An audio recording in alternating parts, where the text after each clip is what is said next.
Shalom. Lumayan 10 orang. Shalom.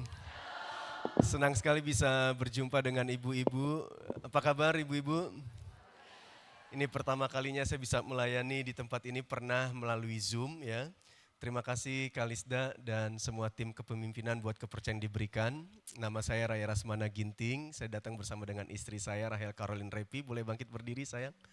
Ya, ini istri saya. Kami punya anak 4, 3 putri, 1 putra paling terakhir saudara ya. Terus mengembalakan di Makassar ya. Jadi kami datang ke Jakarta karena ada jemaat menikah sama orang Jakarta. Jadi kami berkati acaranya di Jakarta. Saya pikir cukup perkenalannya? Cukup ya? Nomor rekening perlu ibu-ibu? Oh enggak, bercanda saudara ya. Bercanda ibu-ibu, boleh tolong PowerPoint saya ditayangkan, saya dikasih tema tentang kesetiaan dan keberanian. Kalau boleh jujur, bicara tentang kesetiaan hari-hari ini gak mudah, benar? Saya berdoa ibu-ibu di tempat ini, ibu-ibu yang setia sama Tuhan, setia sama pasangan, setia sama pelayanan saudara. Kalau boleh jujur, kesetiaan itu sekarang sesuatu yang langka. Kalau kita setia, keadaan baik, keuangan baik, suami baik, ya, semuanya kondisi keadaan baik, gampang setianya. Benar gak saudara? Kesetiaan kita teruji itu kapan sih? Ketika masa sulit itu datang dalam kehidupan kita. Makanya ada istilah, ada duit abang disayang. Enggak ada duit abang di tahu, pengalaman kayaknya ini ya. Tapi saya yakin ibu-ibu di sini enggak, amin. Kelihatan dari wajahnya malaikat semua ini. Wah, saya senang nih ngelihat wajah-wajah ibu-ibu yang wajah-wajah malaikat semua ini ya. Nah, banyak di Alkitab tokoh seorang wanita yang setia, tapi kita mau belajar dari hidup Rut. Kita tahu cerita Rut ya.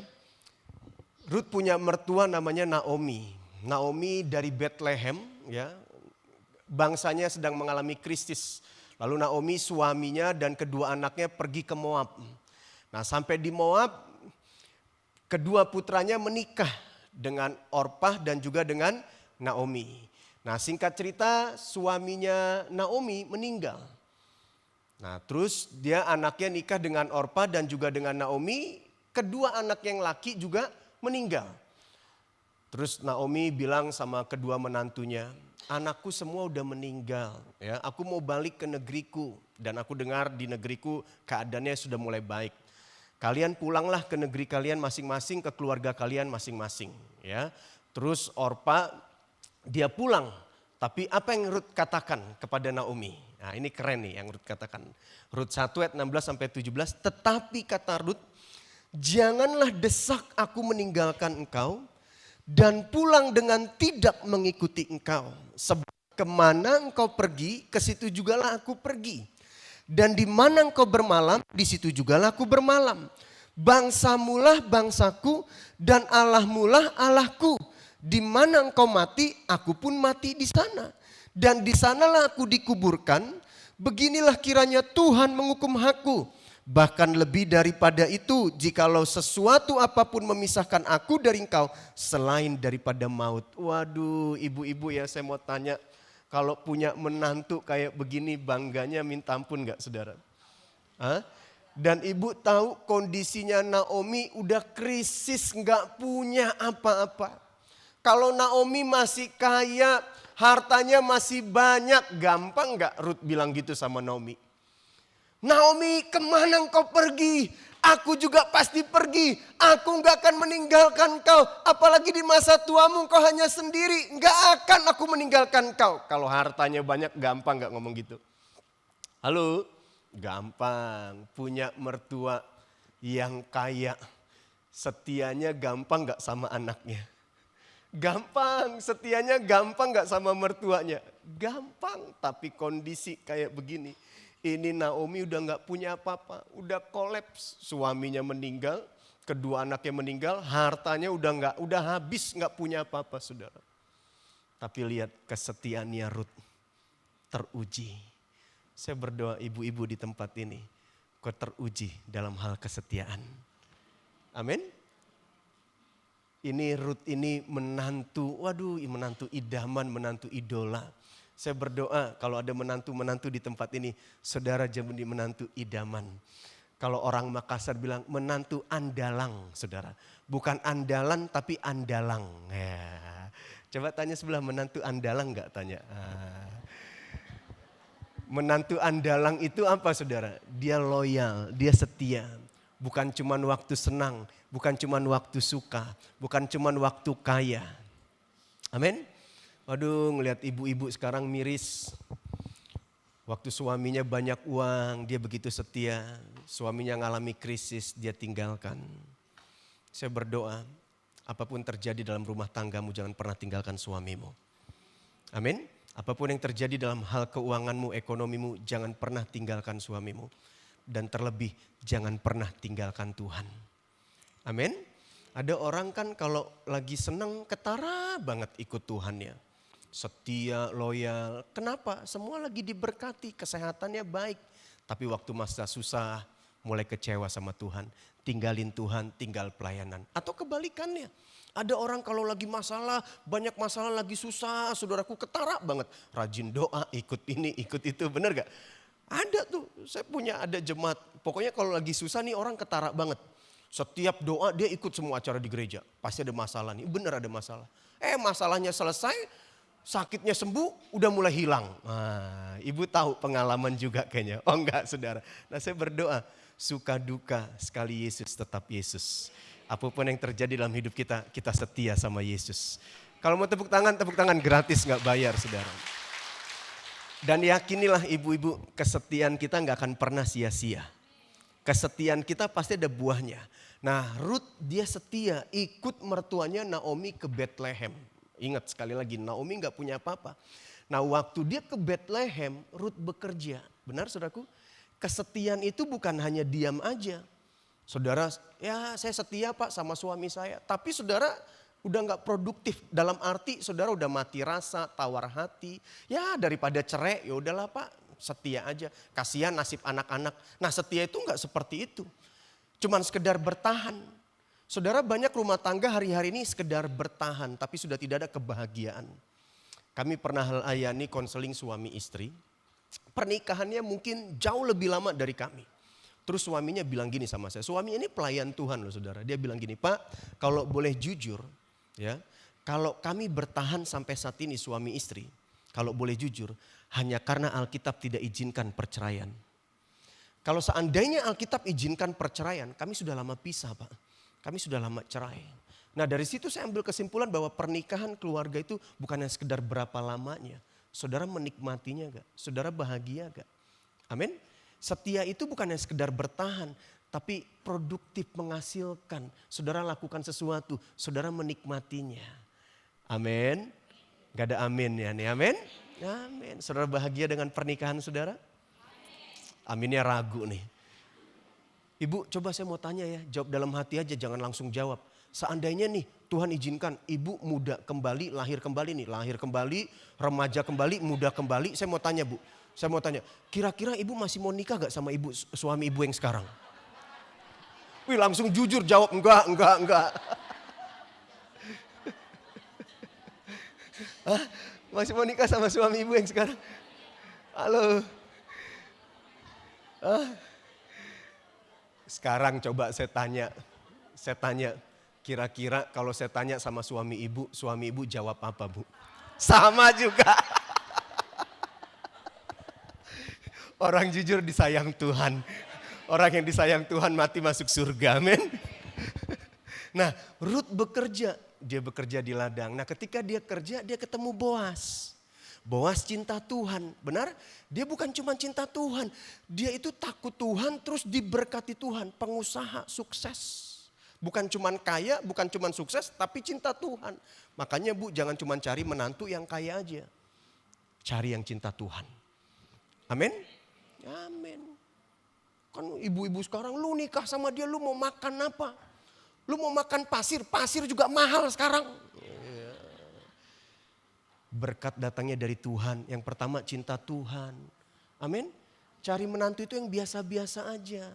Biasa bawa mobil mewah, biasa punya rumah mewah, biasa deposito banyak, pegang deposito banyak. Cari yang biasa-biasa aja Bu. Amin ibu-ibu? Enggak, bercanda Bu. Yang penting cinta Tuhan. Boas ini bukan cuman sukses, bukan cuman kaya, dia cinta Tuhan. Menikahlah Boas dengan Ruth. Terus punya anak, nama anaknya siapa? Obed. Obed punya anak, namanya siapa? Isai. Isai punya anak, namanya siapa? Daud, raja. Bayangin, kalau Ruth nggak setia, dia nggak ikut sama mertuanya. Saya nggak tahu bagaimana nasib hidup Ruth. Percayalah, yakinilah, kesetiaanmu gak akan pernah sia-sia. Mungkin hari ini engkau belum menuainya. Percaya, yakin, suatu saat engkau akan menuainya. Apa yang kau tabur itu akan kau tuai. Tabur kesetiaan, maka engkau akan menuai berkat Tuhan. Dan Alkitab bilang apa? Yesus juru selamat keturunan Daud. Amin. Jadi Yesus ini dari mana? Dari seorang yang bernama Ruth.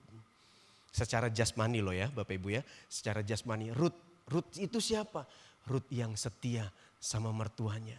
Bukan mertua yang kaya, bukan mertua yang sukses, mertua yang udah gak punya apa-apa. Yakini, percaya, kesetiaanmu sama Tuhan, kesetiaanmu sama pasanganmu, kesetiaanmu dengan pelayananmu, itu gak akan pernah sia-sia. Saya yakin pasti akan menghasilkan buah. Amin. Jadi bilang sama sebelah, jangan ragu untuk setia, bilang. Jangan ragu untuk setia. Tapi suamiku udah gak punya apa-apa Pak. Emang Ruth punya apa-apa? Hah? Setia aja. Tapi mertuaku udah gak punya apa-apa Pak. Setia aja. Ruth juga gak punya apa-apa. Yakinlah semua indah pada waktunya. Nah itu tentang kesetiaan. Kesetiaan itu produktif. Artinya bukan cuma sekedar bertahan. Kan ada orang setia di gereja, ya gue males Pak pindah-pindah gereja lain. Nanti suasananya ketemu orang baru lagi, udahlah di sini. Tapi gak buat apa-apa, gak ngapa-ngapain. Iman yang gak bertumbuh, kerohanian yang gak bertumbuh. Kesetiaan kita harus kesetiaan yang produktif. Amin. Ruth kesetiaannya bukan cuma dia ngikut Ruth gak ngapa-ngapain. Ngikutin Naomi gak ngapa-ngapain, bahkan nyusahin Naomi. Enggak, dia bekerja, itu kesetiaan produktif.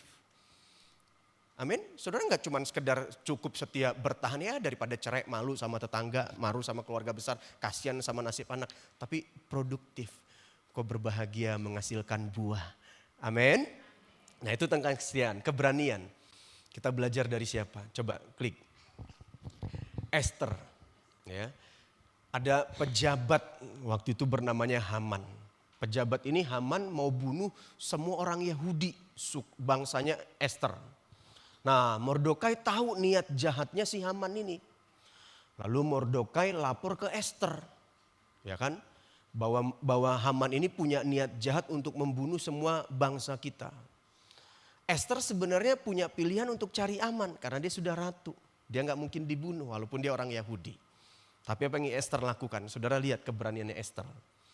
Esther 4 ayat 16. Pergilah, kumpulkanlah semua orang Yahudi yang terdapat di Susan dan berpuasalah untuk aku. Nah saudara lihat, keberanian juga perlu puasa. Artinya apa? Kita perlu hikmat Tuhan.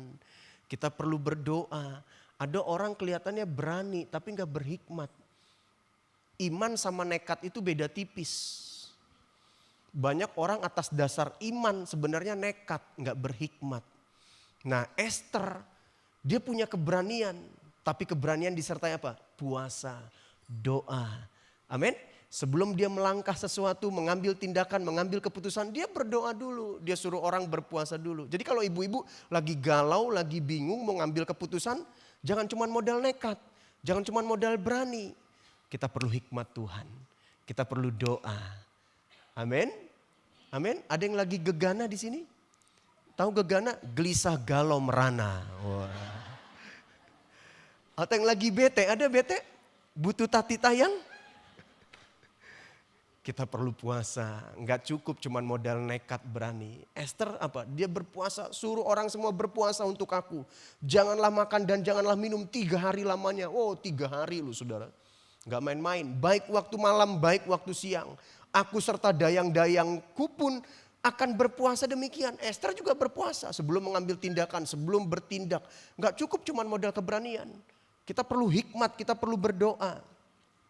Dan kemudian aku akan masuk menghadap raja. Sungguh pun berlawanan dengan undang-undang.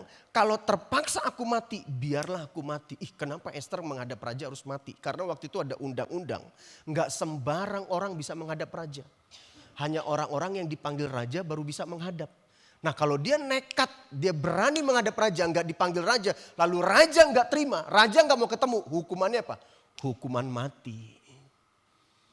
Gak main-main. Esther dia bisa safety player, cari aman.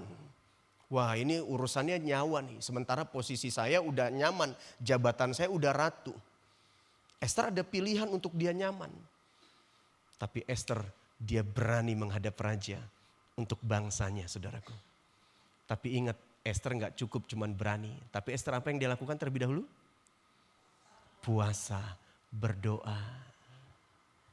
Banyak ibu-ibu sekarang nekat, berani tapi nekat. Kurang hikmat. Sebelum kau mengambil keputusan, sebelum kau melangkah, kau diperhadapkan dengan sebuah pilihan. Jangan lupa berpuasa, jangan lupa berdoa. Amin.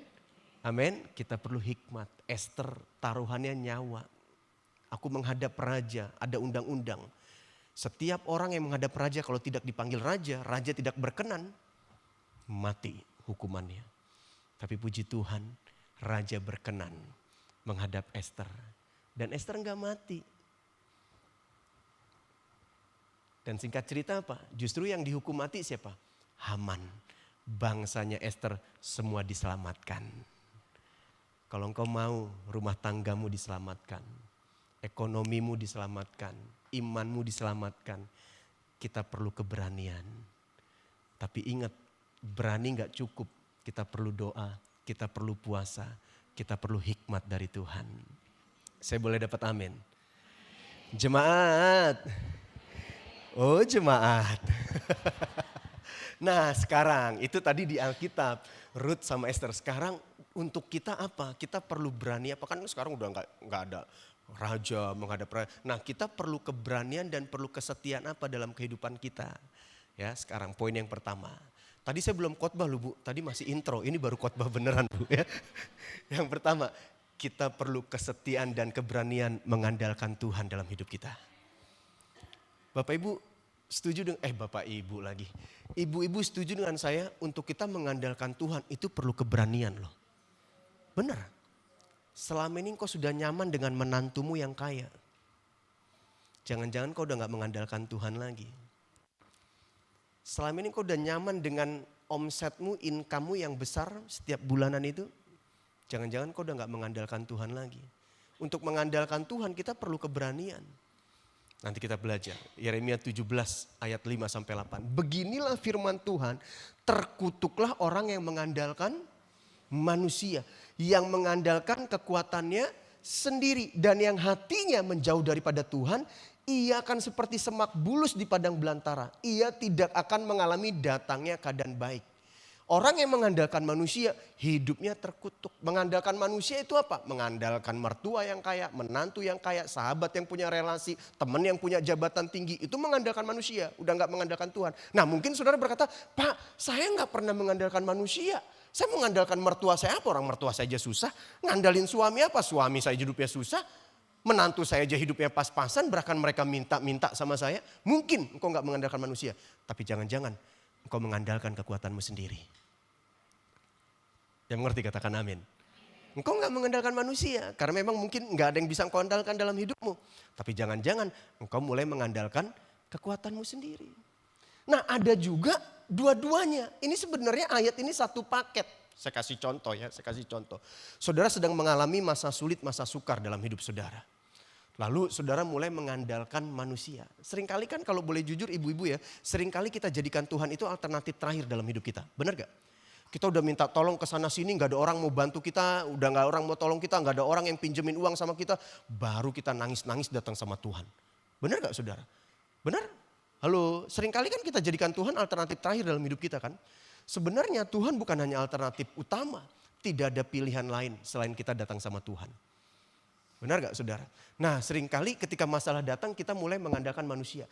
Tapi kenyataannya manusia gak tolong kita, manusia gak bantu kita. Akhirnya gak ada jalan keluar, gak ada masalah. Kita mulai mengandalkan kekuatan sendiri.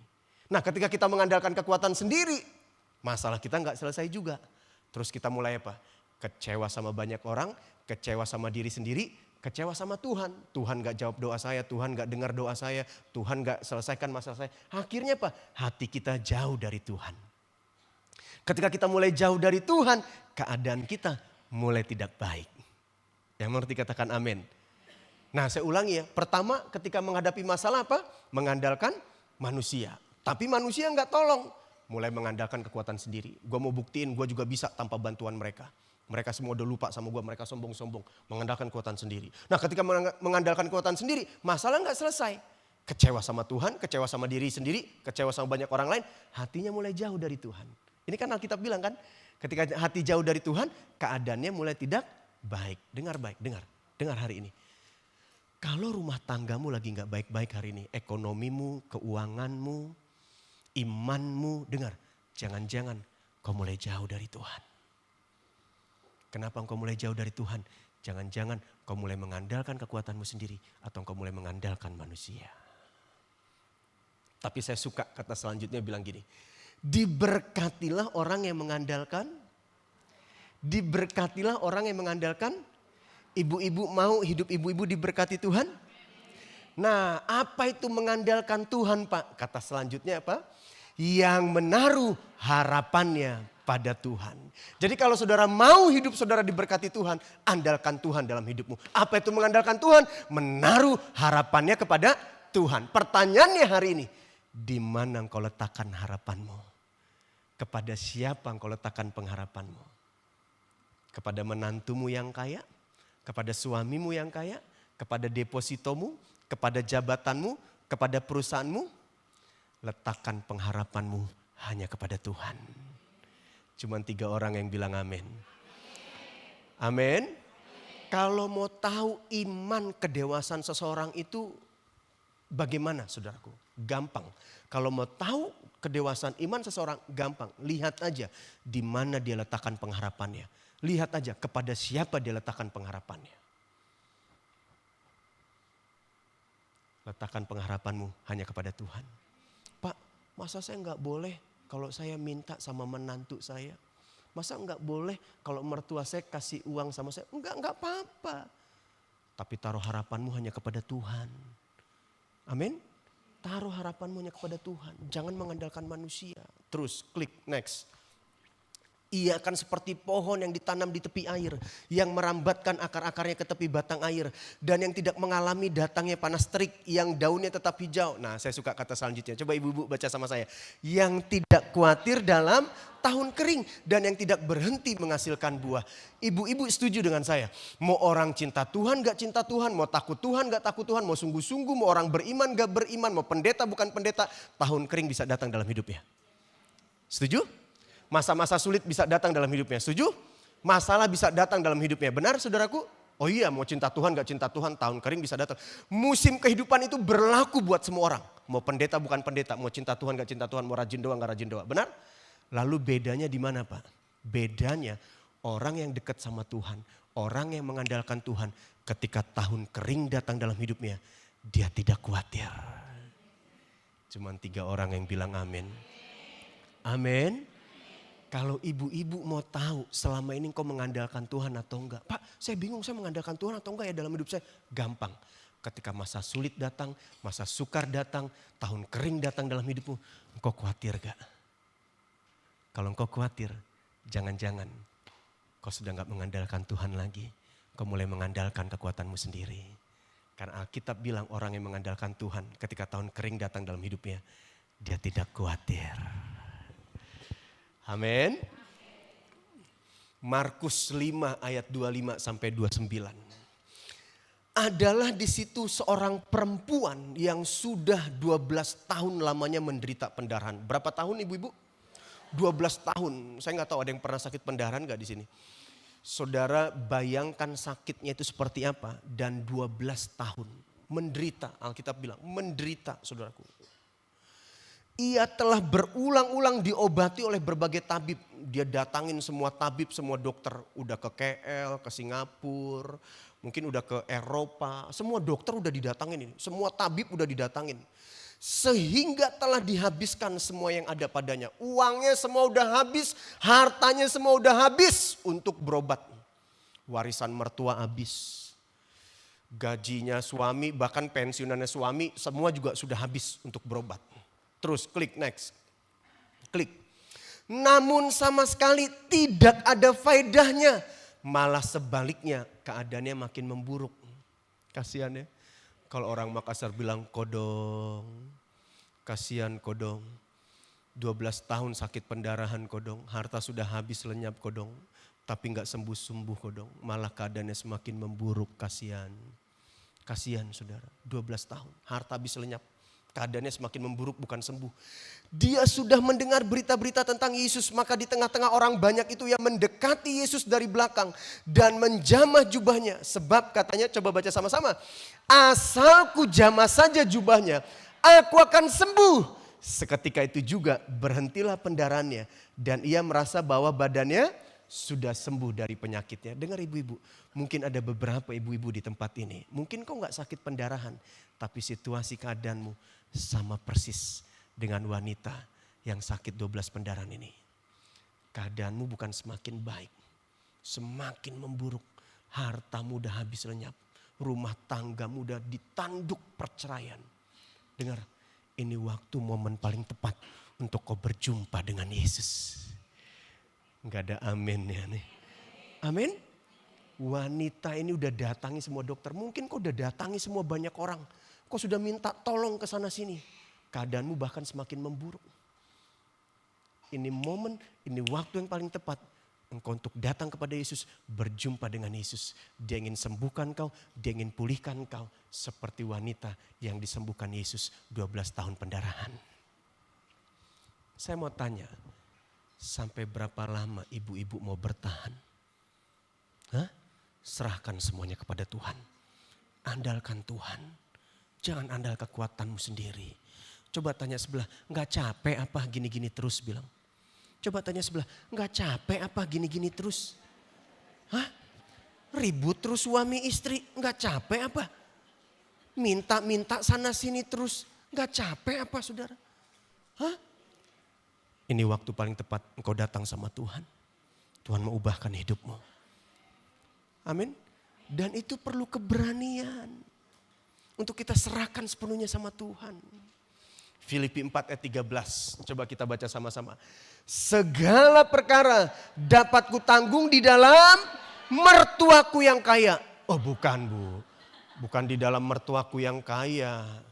Segala perkara dapat kutanggung di dalam menantuku yang kaya. Bukan bu. Segala perkara dapat kutanggung di dalam siapa? Di dalam Tuhan. Bukan di dalam mertua kita, menantu kita yang kaya. Bukan di dalam kepintaran kita. Bukan di dalam kehebatan kita. Bukan di dalam pengalaman kita. Bukan di dalam kekuatan kita. Bukan di dalam dokter yang hebat. Di dalam Tuhan. Percayalah, kepintaranmu, kehebatanmu, pengalamanmu terbatas. Tapi kuasa Tuhan tidak terbatas. Apa yang tidak mungkin bagi manusia itu mungkin bagi Tuhan. Apa yang tidak mungkin bagi manusia itu mungkin bagi Tuhan. Amin saudaraku, tidak ada yang mustahil. Bagi manusia mustahil, bagi Tuhan tidak ada yang mustahil. Percaya aja, beranikan dirimu mengandalkan Tuhan dalam hidupmu. Dokter bilang mustahil, dokter bilang gak mungkin. Semua teman tetanggamu itu suamimu pasti bangkrut, usahanya gak mungkin jalan. Percaya kepada Tuhan. Andalkan Tuhan dalam hidupmu. Karena bagi Tuhan semuanya mungkin.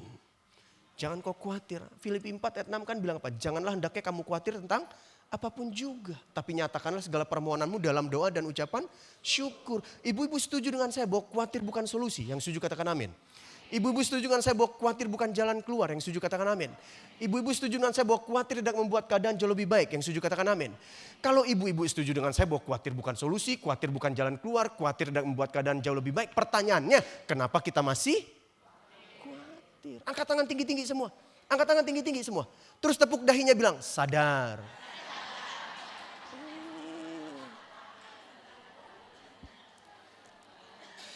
Alkitab bilang daripada khawatir lebih baik berdoa.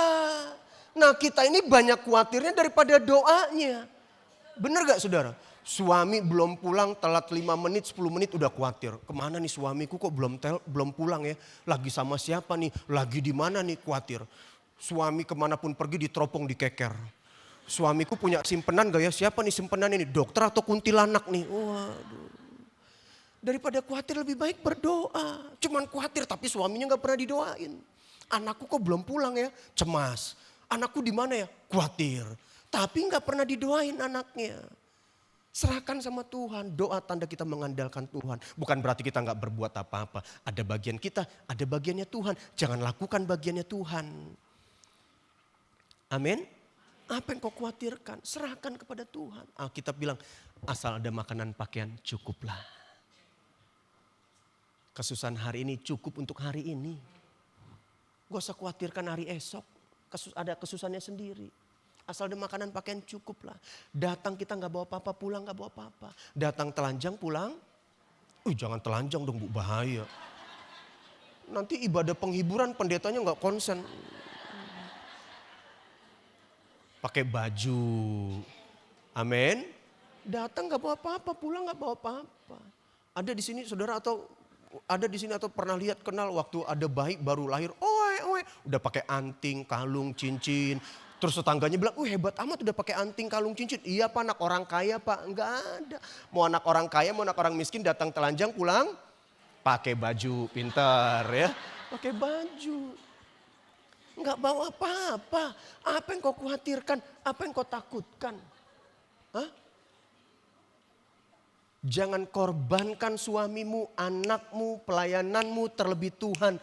Hanya demi sesuatu yang kau enggak bawa mati. Halo? Hah? Saudara kejar Alphard, engkau korbankan Tuhan. Kau korbankan suami anakmu demi sesuatu yang kau bawa mati. Engkau enggak bawa mati. Saudara mati bawa Alphard saudara? Bilang sebelah pakai ambulan bilang. Saudara kejar rumah mewah, kemewahan, jabatan, posisi segala macam. Kau korbankan Tuhan, kau kehilangan kesetiaan dengan Tuhan. Kau korbankan suamimu, anakmu, kau kehilangan kesetiaan dengan suamimu. Saya mau tanya, saudara bawa mati rumah mewah saudara? Hah? Bilang sebelah masuk dalam tanah 1 kali 2 bilang. Serahkan semuanya sama Tuhan. Beranikan dirimu mengandalkan Tuhan dalam kehidupanmu. Setia kepada Tuhan. Yang kedua, next. Kesetiaan dan keberanian hidup benar. Untuk kita hidup benar diperlukan sebuah keberanian. Halo? Amin? Oh iya dong. Saat orang lain ngegosip, saudara gak ikut gosip. Itu perlu keberanian loh. Benar gak saudara? Hah? Saat orang lain tipu sana sini, korupsi sana sini. Tapi saudara tetap hidup dalam integritas. Itu perlu keberanian. Bahkan mungkin kau lagi perlu uang. Bahkan mungkin yang dibahas-bahas ini lagi seru-serunya nih. Kebetulan orang yang saudara gak suka dibahas. Wah, itu untuk saudara gak ikut nyembrung, gak ikut ngegosip, gak ikut ngebahas. Itu perlu keberanian. Gak ada amin ya nih ibu-ibu. Kan ada suami tegur istrinya, mama kan udah janji sama Tuhan, udah janji sama mama. Sama papa udah gak mau gosip lagi.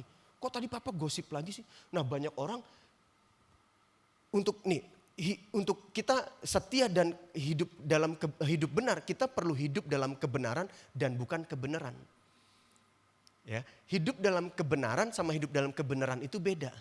Saya kasih contoh hidup dalam kebenaran. Ya, tadi suaminya tegur istrinya.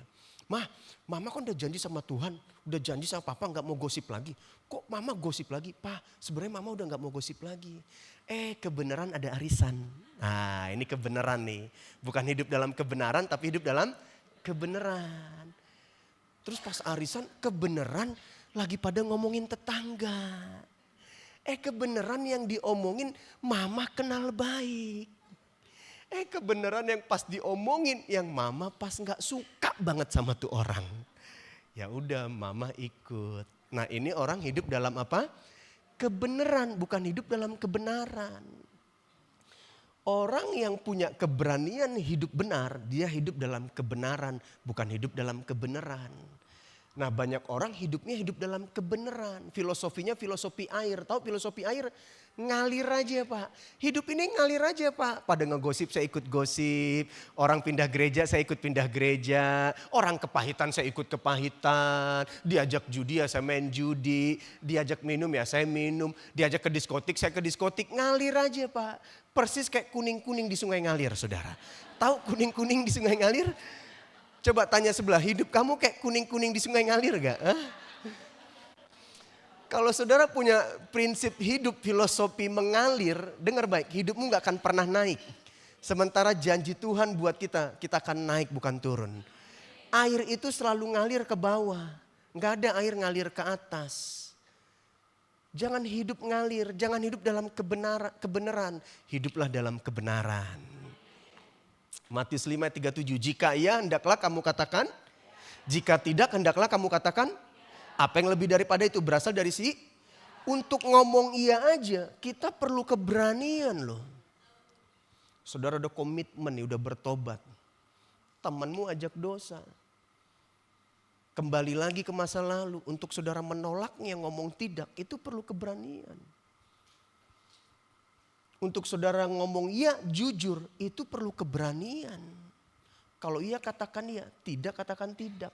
Lebih dari itu berasal dari jahat. Hidup dalam kebenaran, jangan hidup dalam kebenaran. Padahal kita tahu seharusnya jawab iya, tapi kita jawab tidak. Terus suami kita tegur, kok mama bohong sih? Gak enak masalahnya sahabat mama, teman baik mama, kasihan dianya. Kita gak berani untuk berkata iya. Saya kasih contoh. Allah berfirman kepada Adam, Adam semua buah di Taman Eden ini kamu boleh makan kecuali buah pengetahuan. Nah singkat cerita, datanglah ular saudaraku. Ular menggoda siapa? Cuman 3 orang yang jawab. Ular menggoda siapa? Hawa. Nah waktu ular menggoda Hawa, Hawa makan buah tersebut gak? Makan. Hawa gagal berkata tidak. Seharusnya Hawa berani untuk berkata tidak. Suamiku, Allahku sudah berfirman, sudah perintahkan. Aku gak boleh makan buah pengetahuan ini. Hawa gagal berkata tidak. Benar saudara? Nah singkat cerita Adam juga ikut makan. Adam ikut makan, Allah datang. Adam, Hawa di manakah engkau? Kenapa engkau bersembunyi? Apakah engkau makan buah itu? Adam dan Hawa, Adam bilang apa saudaraku? Perempuan itu Allah. Terus perempuan itu bilang apa? Ular itu. Mereka gak berani berkata. Kok tidak sih? Kan Allah tanya apakah engkau makan buah itu? Coba tanya sebelah ada aqua. Tanya sebelah ada aqua. Kan Allah tanya apakah engkau makan buah itu? Seharusnya mereka berani berkata, tapi mereka nggak berani berkata iya, berkata tidak lagi. Aduh, gagal fokus ini. Jadi ibu-ibu, untuk kita ngomong iya, ngomong enggak aja, itu perlu keberanian. Amin. Akibat Hawa dan Adam gagal berkata tidak, seharusnya mereka berkata tidak waktu digoda sama ular. Nah itu baru ngomongnya tidak bu, waktu digoda ular. Waktu ditanya Allah seharusnya ngomong apa? Ya. Apakah kau makan buah itu? Ya. Jangan tidak. Ya.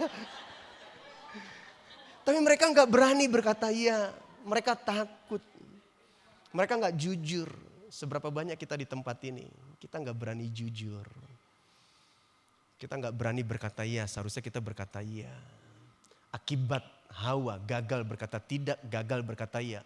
Sehingga merugikan dirinya sendiri, mereka jatuh dalam dosa dan mereka saling menyalahkan satu sama lain. Bukan cuma merugikan diri sendiri, merugikan dunia ini termasuk saya dan saudara. Seberapa banyak kau di tempat ini, rumah tanggamu hancur berantakan. Hanya karena engkau gak berani berkata iya. Hanya karena engkau gak berani berkata tidak. Suamimu lagi tugas keluar kota. Kebetulan saudara lagi bete. Apa bete? Butuh tati tayang. Tiba-tiba mantan telepon. Tiba-tiba mantan pacar WA. Kita nggak berani berkata tidak. Dia ajak ketemu, kita ketemu. Rumah tanggamu berantakan, hidupmu hancur. Karena hanya engkau nggak berani untuk berkata tidak. Kau merugikan anak-anakmu, merugikan suamimu, merugikan banyak orang lain. Dan kau mulai menyalahkan orang lain. Hidupmu hancur, keluargamu hancur. Hanya karena engkau nggak berani berkata ya jujur. Angkat tangan tinggi-tinggi. Terus tepuk dahinya bilang apa? Sadar. Mazmur 112 ayat 1 sampai 2. Haleluya, berbahagialah orang yang takut akan Tuhan, yang sangat suka kepada segala perintahnya. Anak cucunya akan perkasa di bumi, angkatan orang benar akan diberkati. Orang yang berani hidup benar, dia takut akan Tuhan. Dan kalau engkau takut akan Tuhan, hidupmu akan diberkati Tuhan. Bukan cuma diberkati Tuhan, hidupmu akan bahagia. Bahkan anak cucumu perkasa di bumi. Apa artinya perkasa di bumi? Kuat di dalam Tuhan. Dengar, jangan takut untuk hidup benar. Jangan takut untuk takut Tuhan. Percayalah ketika engkau hidup benar, engkau takut Tuhan, engkau akan menuai. Menuai apa? Hidupmu bahagia, hidupmu diberkati Tuhan, anak cucumu kuat di dalam Tuhan.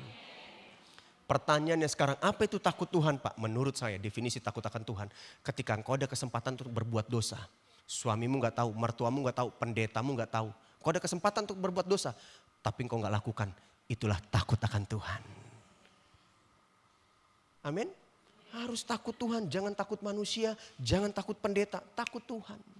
Saya suka kunjungan ke jemaat tuh gak telepon-telepon, suka diem-diem, gak bilang-bilang gitu saudara ya. Nah, jadi ada satu bapak, saya datengin ke rumahnya. Dia lagi di terasnya depan rumahnya lagi ngerokok. Wah. Nah saking takutnya dia lihat saya. Dalam hatinya mungkin, pendetaku datang. Itu rokok masih hidup menyala. Dia kantongin dalam kantongnya. Dia sembunyikan di kantong, pendetaku datang. Itu takut pendeta. Jangan takut manusia, takut Tuhan. Pendetamu, suamimu, mertuamu, anakmu, siapapun gak bisa memantau kau 24 jam. Tapi yakinilah, percayalah, mata Tuhan tertuju kepada kita 24 jam. Ketika engkau takut Tuhan, kau berani hidup benar. Hidupmu bahagia, hidupmu diberkati Tuhan. Anak cucumu kuat di dalam Tuhan. Klik. 3 ciri orang yang gak setia. Yang pertama, kalau saudara mau tahu saudara tipe orang setia atau enggak. Yang pertama, egois. Ini stadium pertama. Orang egois itu apa sih? Semau gue. Kalau saudara mulai hidup semau gue, saudara sulit diatur sama suami saudara, sama siapapun. Gak mau ditegur, gak mau dinasehatin, hanya mengikuti keinginan atau perasaannya saja. Hanya mementingkan diri sendiri. Engkau sudah mulai disloyal atau mulai tidak setia. Oke? Yang kedua, kalau engkau gak bertobat dari spirit egois, engkau mulai terluka. Orang yang udah mulai gak setia, pasti dia mulai terluka. Tinggalin pelayanan, gak setia sama pelayanan, pasti terluka. Tinggalin suami, pasti terluka sama suami. Terluka, suka konflik. Suka berantem sana sini. Hidupnya mulai gak aman, sama siapapun gak aman. Pendeta nasehatin gak aman, mertua nasehatin gak aman. Suami tegur gak aman. Dan suka mendengar atau membicarakan gosip. Jadi pahlawan kesiangan, simpati terhadap orang yang punya luka yang sama. Dia tuh suka kumpul sama orang-orang terluka. Karena dia terluka. Dia senang punya komunitas istri-istri yang terluka sama suami. Yang terluka sama mertua. Dia senang nyambung ngomongnya. Iya sama mertua gue juga gitu tuh. Cerewetnya minta ampun. Sama senang dia nyambung. Itu bisa berjam-jam itu. Udah terluka. Terluka sama suami, terluka. Iya bener, lu punya suami kayak gitu mah tinggalin aja. Ngapain lu pertahankan punya suami model kayak gitu. Masih banyak duren. Tahu duren? Duda keren. Apalagi lu cantik begini masih muda. Suka tuh kumpul-kumpul begitu. Terluka, gak setia. Tapi saya yakin di sini gak ada. Kelihatan dari wajahnya malaikat-malaikat semua nih. Wah, ibu-ibu yang wajahnya penuh kemuliaan. Ibu-ibu yang wajah setia semua ini. Ya. Dan yang ketiga mulai menghakimi. Dia suka membesar-besarkan berita negatif dan tidak mau menyelesaikan konflik. Jadi ada masalah sama suami, suaminya langsung dihakimi. Ada masalah sedikit sama mertua, langsung dibesar-besarkan. Cerita ke tetangga, cerita ke ipar, cerita ke pendeta. Ada ibu. Kami pernah layani satu mertua, saudaraku. Wah, ini terluka sekali sama menantu sama anaknya. Itu semua diceritakan hal keburukan anak menantu, udah terluka. Pasti gak akan setia. Kalau saudara suka menghakimi orang lain, itu tanda engkau terluka. Kau gak tipe bukan orang setia. Yang terakhir, masih bisa 2 menit lagi ya Kalisda ya. Saya lihat 2 menit. Boleh ya terakhir 2 menit lagi. Ibu-ibu kalau gak boleh kita doa ini. Boleh, oke yang terakhir. Kesetiaan dan keberanian memberi. Ibu-ibu tahu memberi aja diperlukan sebuah keberanian. Gak ada amin ya nih. 3 poin aja cukup ya ibu-ibu ya. Cukup, sebenarnya saya pengen 15 poin Kalisda. Cuman masalahnya pasti waktu gak cukup, bener gak? Yang kedua saya takutnya nanti poin ke 1 sampai 14 ibu-ibu udah lupa semua tuh. Apa tuh? Di poin ke 14, 13 apa tuh tadi? Orang 3 poin aja jangan-jangan lupa lagi. Tadi poin pertama apa? Tuh kan lupa kan? Tuh bagaimana mau 15 poin? 3 poin aja lupa. Poin pertama apa? Mengandalkan Tuhan. Yang kedua? Hidup benar. Dan yang ketiga, kesetiaan dan keberanian memberi. Jadi waktu itu Elia disuruh pergi ke Sarfat. Ketemulah sama janda di Sarfat. 1 Raja-Raja 17 ayat 12. Dia minta makan sama janda di Sarfat. Perempuan itu menjawab, janda di Sarfat ini, demi Tuhan Allahmu yang hidup, sesungguhnya tidak ada roti padaku sedikit pun kecuali apa? Segenggam tepung. Ibu-ibu tahu tepung ya, cuman segenggam tepung ya. Dalam tempayan dan sedikit minyak dalam buli-buli. Dan sekarang aku sedang mengumpulkan 2-3 potong kayu api. Kemudian aku mau pulang dan mengolahnya bagiku dan bagi anakku. Dan setelah kami memakannya, kami akan mati. Jadi dia cuman punya segenggam tepung, itu cuman cukup untuk hari ini. Setelah kami makan, kami akan mati. Bagaimana mungkin saya bisa kasih makan kamu? Terus, next. Klik. Belum balik sebelumnya. Tapi kalau saudara cerita baca selanjutnya, ini perempuan, dia berani gak kasih makan Elia? Berani. Dan akhir dari keberanian dia untuk memberi, dia kekurangan gak? Anaknya mati gak? Enggak. Anaknya sembuh ngalami mukjizat. Bahkan dia berkecukupan. Amin. Amin. Jangan takut untuk memberi. Kalau engkau berani memberi, percayalah Tuhan akan cukupkan hidupmu. Cuman segenggam tepung. Kalau kita jadi janda di Sarfat, mungkin ini hamba Tuhan di Nabi gak tahu diri. Gua aja kekurangan, lu minta makan lagi sama gua. Benar gak saudara? Janda Sarfat ini dalam kekurangan, dia berani memberi. Coba klik dengan cepat, waktunya udah habis. Memberi lawannya apa ibu-ibu? Kikir atau pelit. Kikir itu apa sih? Kikir adalah mampu memberi atau mampu melakukan tapi tidak memberi atau melakukan. Itu kikir. Kikir itu dia mampu memberi tapi dia nggak lakukan. Itu kikir. Tapi saya yakin di sini nggak ada. Kelihatan dari wajahnya ibu-ibu suka memberi semua ini. Sebenarnya engkau mampu melakukan, engkau mampu memberi, tapi engkau gak lakukan. Engkau masuk kategori kikir. Janda di Sarfat ini cuman punya segenggam tepung, cuman untuk makan hari ini, besok mati. Tapi dia berani memberi. Ketika dia berani memberi, dia gak kikir, hidupnya berkecukupan. Yakobus 4 ayat 17. Jadi jika seorang, baca sama-sama, tahu bagaimana ia harus berbuat baik. Coba baca sama-sama. Tetapi ia tidak melakukannya. Ia berdosa. Dengar baik ibu-ibu, ini penting. Orang berdosa itu bukan cuma zina, mencuri, korupsi. Orang dosa juga dia tahu berbuat baik. Tapi dia tidak melakukannya. Ia dosa. Kalau saya bicara tentang memberi bukan hanya bicara tentang uang. Engkau tahu sebenarnya engkau bisa berbuat baik sama mertuamu. Tapi engkau gak lakukan. Alkitab bilang engkau berdosa. Kau tahu seharusnya engkau bisa berbuat baik kepada menantumu. Tapi engkau gak lakukan. Alkitab bilang engkau berdosa. Orang berdosa itu bukan cuma mencuri, menjinah, membunuh. Orang yang tahu berbuat baik tapi dia tidak lakukan. Alkitab bilang dia berdosa. 1 Korintus 6 ayat 10. Pencuri, coba baca sama-sama. Kok ada ibu-ibu, kok Pak mata saya tiba-tiba rabun, itu tulisannya apa tuh Pak? Enggak kelihatan. Masih normal matanya? Oke. Pencuri, orang kikir, pemabuk, pemfitnah dan penipu. Jadi yang gak dapat bagian dalam kerajaan Allah bukan cuma pemabuk, bukan cuma pemfitnah, bukan cuma penipu, bukan cuma pencuri. Tapi juga apa? Angkat tangan tinggi-tinggi, tepuk dahi bilang apa? Sadar. Bilang sebelah, jangan pelit-pelit amat bilang. Saya undang pemain musik, singer bantu saya. Ayat terakhir. Ayat terakhir.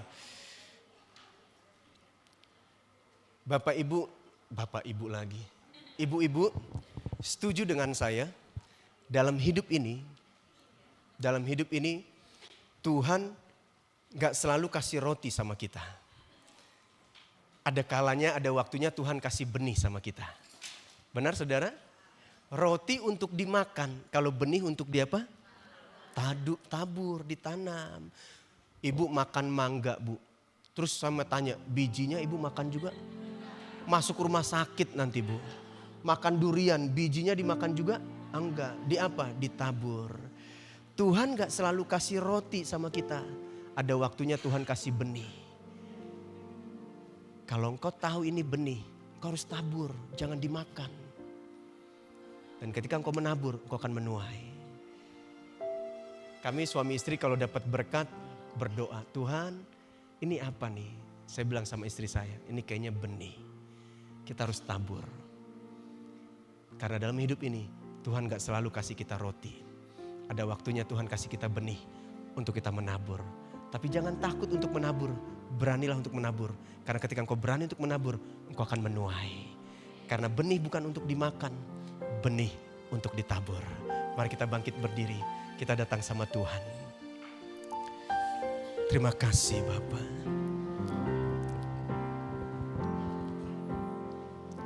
Terima kasih Tuhan. Jamah kami, lawat kami di tempat ini Tuhan.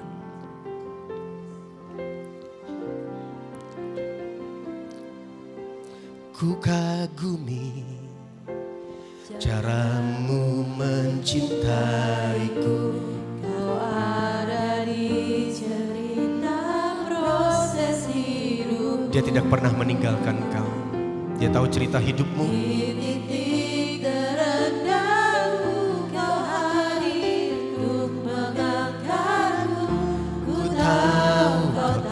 Menyerah akan hidupku.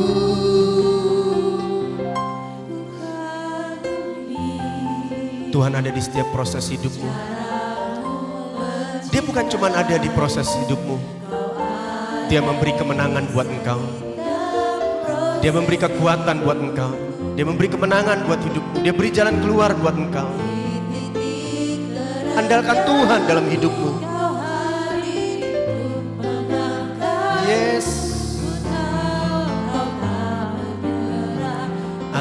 Akan hidupku tak terbatas kuasamu, tak terduga caramu. Amin Tuhan. Ku andalkan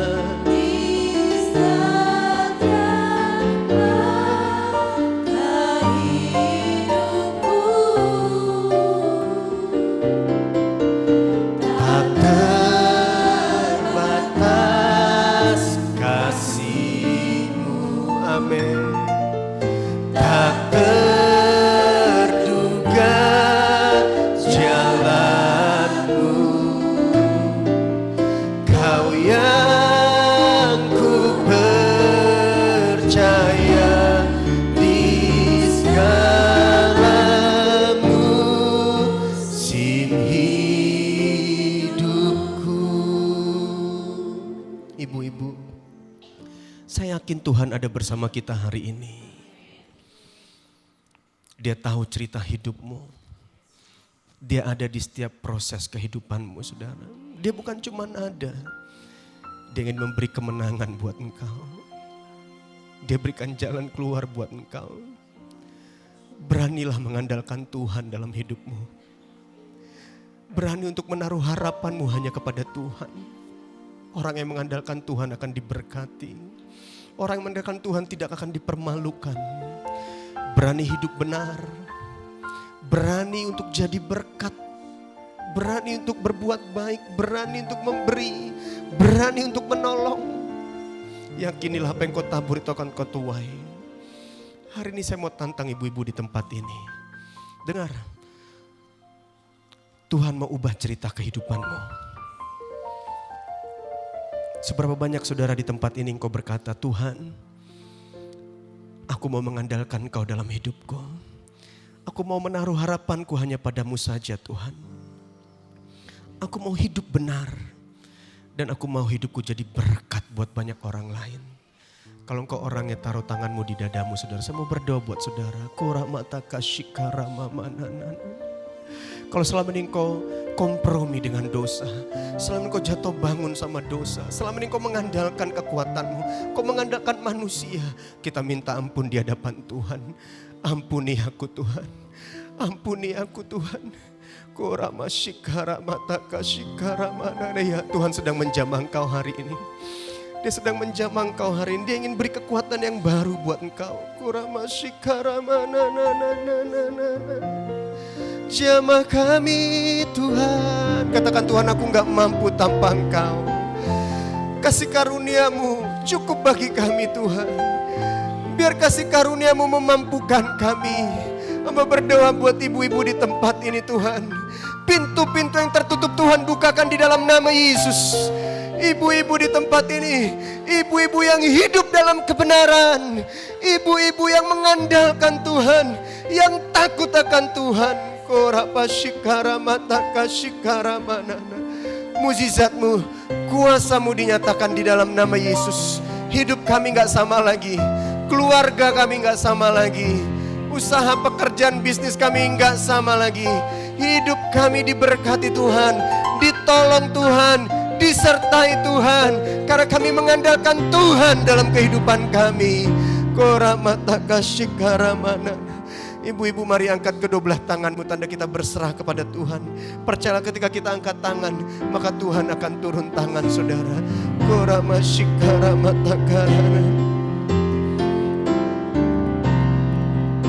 Tak terbatas kuasa-Mu,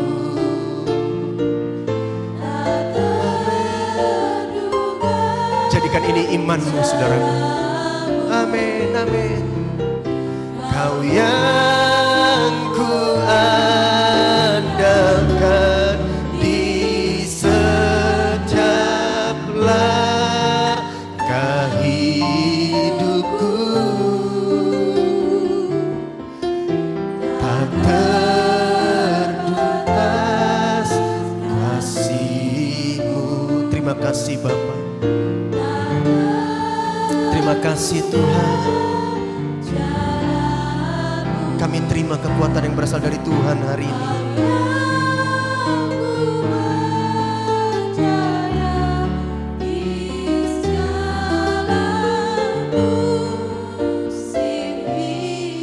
Sekali lagi katakan, tak